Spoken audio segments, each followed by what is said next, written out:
prend le contre-pied du procureur et les acteurs de la santé menacent. Sago Sass. waaw loolu de moom lu doy war la xam nga bu ñu demee ba toll ci réew moo xam ne procureur day jëkkati kàddu wax même pas 72 heures ministère weddi ko ba mu set. loolu lu doy war la. doy war la je sais pas nag ci yan élément d'enquête le procureur am ba wax li mu wax parce que procureur bi sur la base d'une enquête boo xamante ne parce que moom commandant gendarmerie lay yebal foofu mu xool lan moo xew ba ñu jàpp ñetti personnes peut-être c'est sur la base d'éléments mais daal li leer ba leer mooy ministère de la santé moom weddi nañu ba mu set li procureur bi wax et loolu aussi dafay doy waar xam nga bu ñu nekkee dans un pays boo xam ne les officiels ñi ñuy wooyee les officiels ñoom ñooy werante seen biir mais sàkkaa ñun ñi nga xam ne ñun ñooy les non officiels ñoom ñoo ñu war a jox la bonne information d'abord bu ñu demee ba ñoom ñuy werante seen biir kii naan lii la kii naan du lii ça pose problème et rupture de confiance day dugg ci justice dugg également ci santé est-ce que xam nga li ma wax tey war nañ mbir mi compliqué wul loo gis am na ay spécialistes am dañu xool ñoom ñaar ñëpp kenn ku ne def na enquête gendarmerie def na enquête am ba bañ jàpp ñetti nit ministère commandé de seen enquête nit ñi li ñu wax dara amu ci mais fan la dëgg bi féete li leer ba leer mooy gis nga système sanitaire Sénégal li ñuy wax ci inondation bi nii jot na aussi ñu def ko ci santé bi maanaam am un système sanitaire boo xamante ne saa waay dootuñ fi nekk di laam-laamee quoi que ce soit mais tey fi ñu toll ci wér-gi-yaram bi peut-être ñooñu les élites mën nañ ko bañ a xam mais dugal ci àll bi saa waay ay jigéen ngay gis ñuy wasin ci kaw yi saret ay case de santé yoo xam ne buy taw ndox mi seen kaw lay wàcc ay salle d'accouchement yoo xamante ne saa waay buñ ne la fii nit a fii wasin da nga naan déedéet mënut a nekk mais looloo am le problème il est ailleurs et il est beaucoup plus important moo tax bu ñu fi nekkee di werante seen yii dañu respecter d'abord la mémoire de ndaw si nga xam ne ñàkk na bakkanam ak doomam muy lu doy waar loo xamante ne aussi kenn waru ko admettre waruñ ko bàyyi noonu rek mu seddee noonu ku ci fóote dañ laa war a wéer ay yet ba sawaay ba ngay xalangu parce que tamit bakkan moom li koy yóbbu tamit moo tax ñiy faj gis nga responsabilité bu rëy bi ñuy yor justice su réew am ñiy faj responsabilité bu ko ëpp sax la ñu yore parce que ay bakkani doomu aadama la ñuy yor moo tax la formation man du ma mës a taay di ko wax la formation dafa war a am solo bàyyi di recruter sur la base de recommandation sur la base de kii diw responsable politique la sur la base de militant diw la on s'en fout de ça li ñu soxla mooy des gens compétents dans nos hôpitaux mais tey fi nga xamante ne tey yow boo amee parce que mënoo faj sa bopp ki nga yaakaar ne moo lay faj mais bu la leeree ni kii amul compétence yi ci war mais ça pose problème sëñ bi fooy fajoo fooy fajoo donc entre le procureur ak le ministère daal xam naa ne pëccëxoo am na et li ci doy waar nag mooy li ma la wax léegi c'est des officiels qui se rejettent la patate chaude ku ne naan sa morom li nga wax amul et loolu dafa doy waar léegi tey lan mooy citoyen bi nga xam ne moom faju doo nga ko yitteel moom lan moo war a nekk position ana ku koy faral parce que ministère ñoom dañuy aar seeni ñoom ils ont même annoncé une grève dañuy dem ci grève parce que leen gars yi dañu singli fajkat yi voilà li ñuy wax amul mais gëm naa ne aussi gendarmerie corps d'élite bu mel ne gendarmerie du def enquête sur la base de ay affaires yu léger loolu aussi moo tax nañ ko xoolaat. mais singali buy naan dañu singali corps médical bi singali leen ci ban fànn. ñoom sur quelle base. parce que bu fekkee ni ñoom it dañuy wax tout le temps que ni seen plateau médical lañu relevé wul amuñu jumtukaay gu war a mën a tax ñu faj comme ni ñu ko bëggee alors ñoom te génnuñu wax ko nan la ko Sénégalais yi di xamee. non ñoom ñoo ko wax. entre temps population bi amatuñu confiance ci ñoom parce que yow boo xalaatee ni da nga feebar fa nga war a dem pour faju jee boo fa demee mën na am sa bakkan rot fa dootoo fa demati. non xam nga santé. gis nga tey question yëpp dañ ko war a dépasser. maanaam di wasin sa bakkan des fa. war nañ ko mën a romb. tey Sénégal waratul toll foofu mais lépp ci xarañteefu ñi ñu jiite képp la. xemes dañoo jëlee Abdoulaye Diouf Sarr teg ko fa pour mu indi ay solution ci santé bi teguñ ko fa rek pour aussi muy aar ñoo xamante ne bi ñu gëstoo ba gëstu xam nañ ne ils ont fauté ñoom nee nañ li gendarmerie wax amul ndaw si bi mu ñëwee lépp luy protocole sanitaire defal nañ ko dafa amoon ay complications amoon ay risques yoo xam ne compliqué woon na pour mu génn ci mais sur quoi la gendarmerie s'est basée pour wax ne ñii liñ leen di jiiñ ñoo ko def ba tax ñu jàpp ñett ci ñoom. quand même un procureur qui parle il doit parler sur la base d'éléments d'enquête warul nekk ay wax yoo xamante ne ay dégg naa déedéet moo tax il faut ñu leeral ko mu leer na nga xam ne askan bi sonn nañu d'abord ci lii coowu Astou Sokhna bari ki démboo jaay la ñi ko doon jooy ba léegi seeni ronkoñ faragul ñu daanawaat ci lii suba mën na dal kenn ku ne ci ñun maara day taali bul fàttalee bébé de Tivaouane bébé de Tivaouane yi donc problème bu amee nañu arrêté werante bi ministre warul am jotu werante waxuma laa nag un procureur waroo am jotu werante li nga wax am naag amul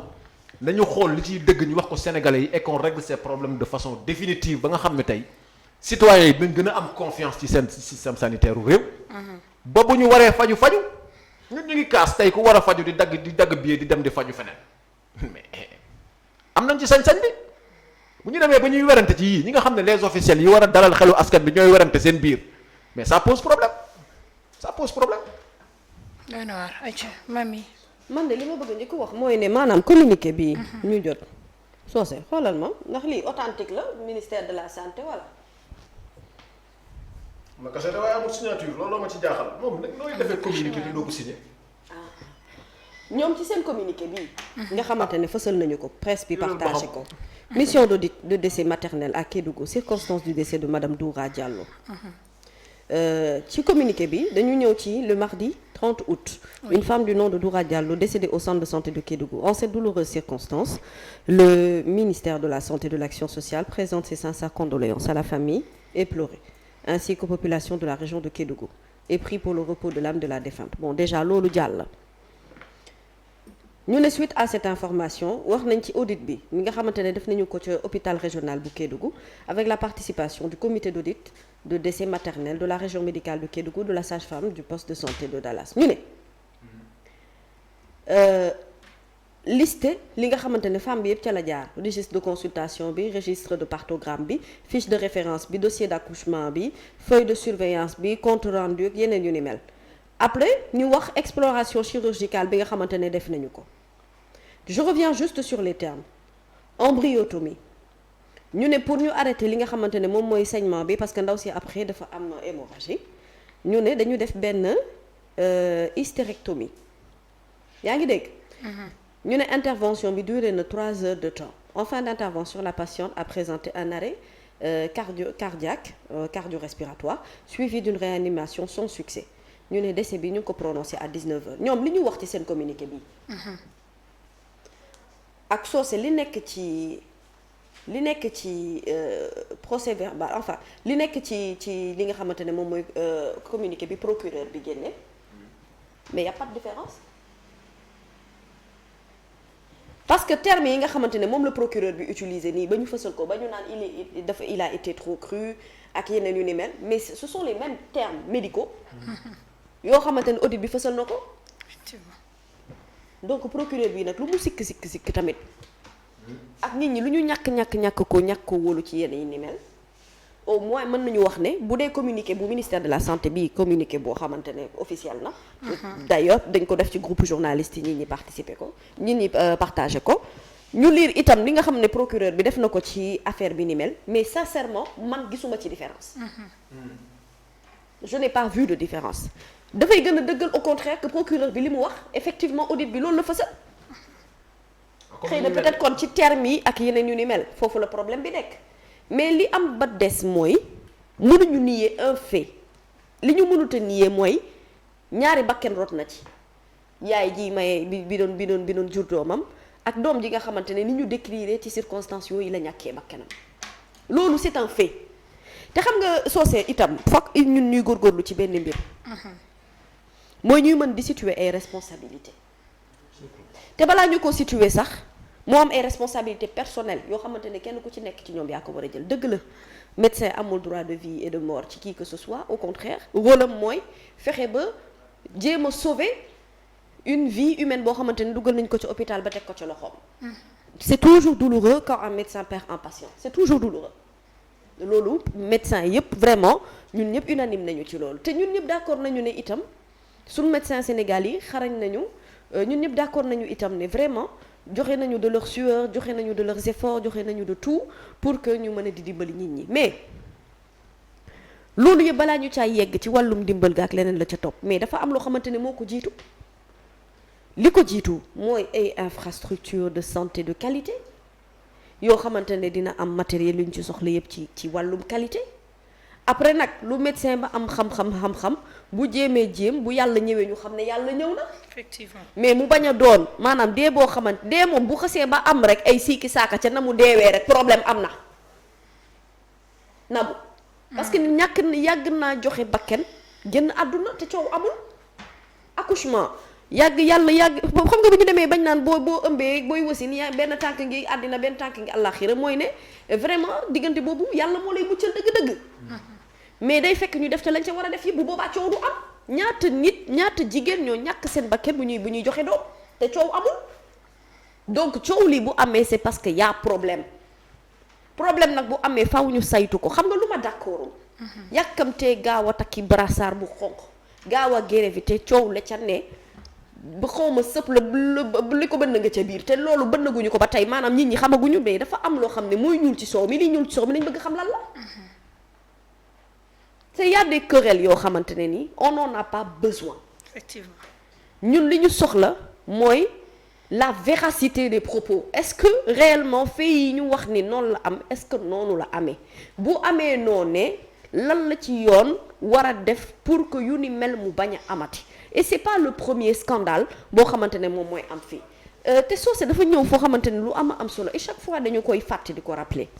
parce que nit ñi parfois dañuy dugg ci benn contexte dund ci benn contexte ba ñuy boo xam ne dañuy yaakaar ne seen contexte ñoom mooy contexte bi am fépp maanaam tey jii Ndakaaru dëgg la lu mu metti am nga hôpitaux yu mag yu fi nekk te ci biir hôpitaux yu mag yooyu sax ñi ña ngi fay faatu ci ndogalu yàlla suñu borom est-ce que yaa ngi may dégg bu baax Nabou Socé mais am na ay coins reculés yu nekk ci réew mi yoo xamante ne ni mais amuñu ay bërëbu matukaay yu xarañ yu am solo buñ dee accoucher balaa ñoo dem ci hôpital ba rek charrette bañ leen di teg rek mën nañ fa teg 1 heure de temps balaa ñoo yegg ca poste de santé ba